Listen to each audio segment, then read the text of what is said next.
times. So sometimes I would write parts for the tuba and the trombone to almost sound like percussion instruments. The trumpets sometimes I thought of not as trumpets, but as strings sometimes. So overall, I just wanted to make this sound like an entire orchestra packed into 5 musicians.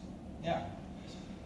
So one of the, I think, charming things about this piece is there's a kind of a what I hear as something of a neoclassical musical language, and what it sometimes makes me think of is a kind of a tonal language that's a little bit off kilter, right? So almost a kind of a conventional harmonic conception with some things that are sort of walking a little bit sideways or sort of falling over themselves.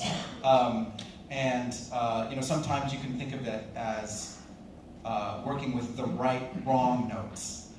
So there's kind of occasional sort of wrong notes, but they're the right ones. Does that relate in any way to the title?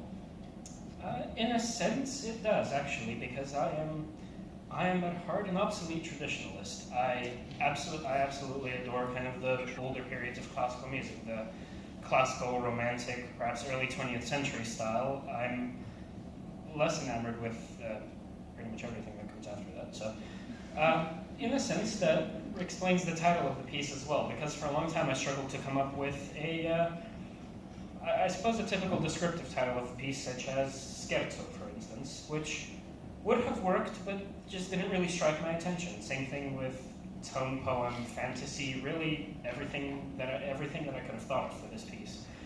So in the end, I kind of forced myself to think slightly outside my usual, admittedly fairly limited box, and said, well, when it comes down to it, this entire piece is just a thought. I thought about some things that sounded good, and I wrote them down, and they sound good.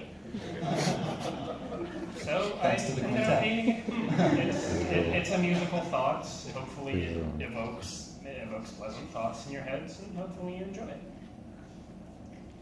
Thank you.